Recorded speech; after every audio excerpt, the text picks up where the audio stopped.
Hi అండి, welcome back to me Najma kitchen. ఈరోజు నేను మీకు చూపించబోయే రెసిపీ నాటుకోడి ఫ్రై అండి.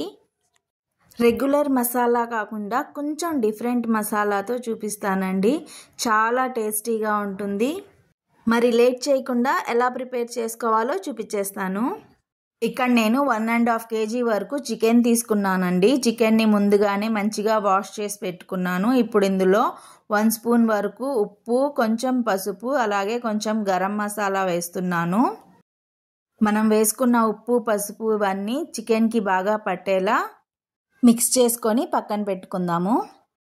ఇప్పుడు మసాలా ప్రిపేర్ చేసుకుందామండి. స్టవ్ మీద కడాయి పెట్టుకొని ఇక్కడ చూపిస్తున్నట్టు కొన్ని ధనియాలు, ఒక చిన్న కొబ్బరి ముక్కలు, అలాగే 5-6 వెల్లుల్లి, 4-5 లవంగాలు, అలాగే కొన్ని మిరియాలు ఇవన్నీ దోరగా ఫ్రై చేసుకోవాలండి. నేను ఇక్కడ ఒక్కొక్కటిగా వేసి ఫ్రై చేసుకుంటున్నాను.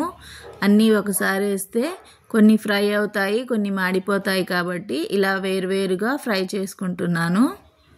మరి ఎక్కువగా ఫ్రై చేయాల్సిన అవసరం లేదండి. కొంచెం లైట్గా ఫ్రై అయితే సరిపోతుంది. ఎక్కువసేపు ఫ్రై చేసామంటే మసాలా టేస్ట్ మారిపోతుంది. ముందు చూపించిన ఇంగ్రీడియంట్స్ అన్నీ ఫ్రై చేసుకున్న తర్వాత లాస్ట్లో కొన్ని గసగసాలు వేసుకోండి. 1 స్పూన్ వరకు ఉంటాయండి. అస్సలు స్కిప్ చేయొద్దు. గసగసాల వల్ల మసాలాలో మంచి టేస్ట్ వస్తుంది.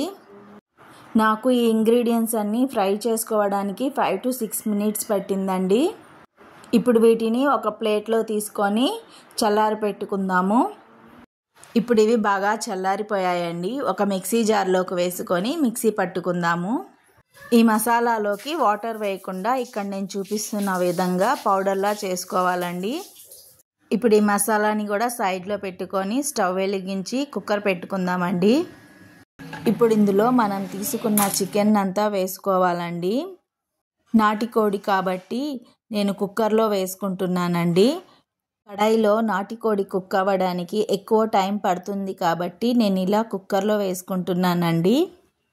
మీకు కుక్కర్లో కుక్ చేసుకోవడం నచ్చకపోతే కడాయిలోనే కుక్ చేసుకోవచ్చండి. స్టవ్ సిమ్లో పెట్టుకొని చికెన్లోని వాటర్ అంతా వచ్చి ఇంకిపోయేంత వరకు కుక్ చేసుకోవాలండి. చూసారా, చికెన్లో నుంచి వాటర్ రావడం స్టార్ట్ అయ్యాయి.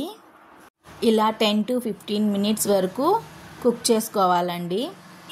ఇప్పటి జనరేషన్ పిల్లలకి బాయిలర్ చికెన్ తిని బాగా అలవాటైపోయి నాటుకోడి టేస్ట్ తెలియకుండా పోయింది కదండి. చూడండి, చికెన్లోని వాటర్ అంతా ఇంకిపోయాయి కదా. ఇప్పుడు ఇందులో 1 స్పూన్ వరకు కారం వేసుకొని చికెన్కి కారం అంతా పట్టేలా ఒకసారి బాగా మిక్స్ చేసుకోవాలండి. ఇప్పుడు ఇందులోనే 1 గ్లాస్ వరకు వాటర్ వేసుకుంటున్నాను. ఇంకొకసారి చికెన్ అంతా కలుపుకొని మూత పెట్టి 5 to 6 విజిల్స్ వచ్చేంత వరకు కుక్ చేసుకోవాలండి.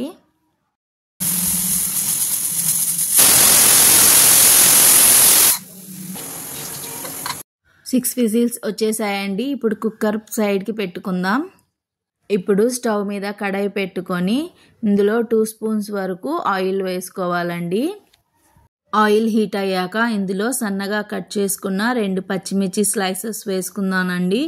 అలాగే ఒక పెద్ద ఆనియన్ సన్నగా కట్ చేసి వేసుకున్నాను. ఆనియన్స్ కొంచెం ఫ్రై అయ్యాక ఇందులోనే 1 స్పూన్ వరకు అల్లం వెల్లుల్లి పేస్ట్ వేసుకొని పచ్చి వాసన పోయేంత వరకు ఫ్రై చేసుకోవాలండి. ఆనియన్స్ ఫ్రై అయ్యేలోపు కుక్కర్లోని ప్రెషర్ అంతా పోయి ఉంటుందండి. ఇప్పుడు చికెన్ అంతా కడాయిలో వేసేసుకుందాం. చికెన్లో కొంచెం వాటర్ ఉంది కదండి, ఆ వాటర్ అంతా ఇంకిపోయేంత వరకు కుక్ చేసుకుందాం. చూడండి, వాటర్ అంతా ఇంకిపోయింది. ఇప్పుడు మనం ముందుగా ప్రిపేర్ చేసి పెట్టుకున్నాం కదా, ఆ మసాలాని వేసుకోవాలండి.